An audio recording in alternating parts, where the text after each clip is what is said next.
মহান এলেম। একবার এক যুবক নবী করিম সাল্লাল্লাহু আলাইহি ওয়াসাল্লামের খেদমতে হাজির হলো এবং আরজ করল যে আমাকে জেনার অনুমতি দিয়ে দিন। সাহাবায়ে কেরাম রাদিয়াল্লাহু আনহুম তাঁর এই ঘৃণ্য প্রস্তাব সহ্য করতে না পেরে ভীষণ রাগান্বিত হয়ে গেলেন। কিন্তু প্রিয় নবী সাল্লাল্লাহু আলাইহি ওয়াসাল্লাম সেই যুবককে কাছে ডেকে আনলেন এবং বললেন, দেখো, তুমি কি ইহা পছন্দ করো যে কোনো ব্যক্তি তোমার মায়ের সহিত জেনা করুক? সেই যুবক উত্তরে বলল, আমার জীবন আপনার উপর কোরবান হোক ইয়া রাসূলুল্লাহ, আমি ইহা কখনো পছন্দ করতে পারি না।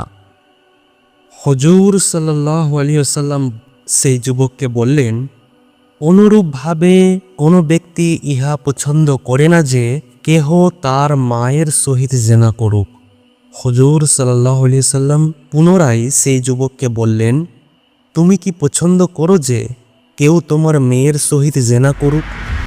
সেই যুবক উত্তরে বলল, আমার জান আপনার উপর কোরবান হোক, আমি ইহা কখনো পছন্দ করি না।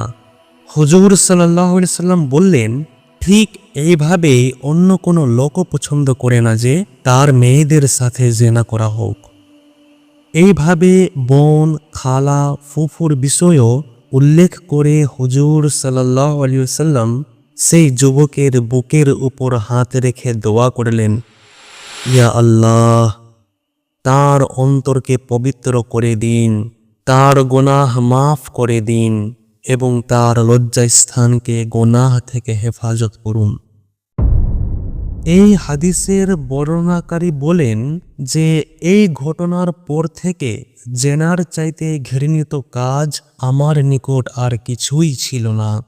এই ঘটনা আমাদেরকে শিক্ষা দেয় যে কাউকে বোঝানোর সময় দোয়া, চেষ্টা, নসিহত ও নম্রতার সাথে এই রূপ চিন্তা করে বুঝাতে হবে যে তার স্থলে কেউ আমাকে নসিহত করলে আমি নিজের জন্য কিরূপ ব্যবহার পছন্দ করতাম।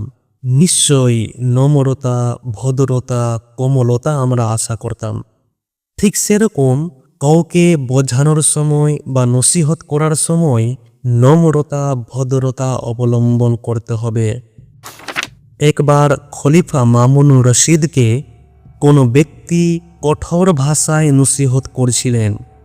তখন খলিফা তাকে বললেন, নম্রভাবে নসিহত করুন, কেননা আল্লাহ পাক আপনার চেয়ে শ্রেষ্ঠ হযরত মুসা ও হযরত হারুন আলাইহিমাসসালামকে আমার চাইতে অধম ফেরআউনের নিকট যখন পাঠিয়েছিলেন তখন নম্রভাবে নসিহত করতে বলেছিলেন।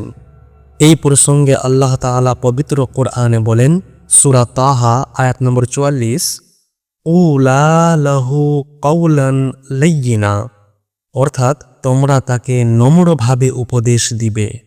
আল্লাহ রাব্বুল আলামিন আমাদের প্রত্যেককে ইসলামের বাণী ঘরে ঘরে নম্রতার সাথে, ভদ্রতার সাথে পৌঁছে দেওয়ার তৌফিক দান করুন।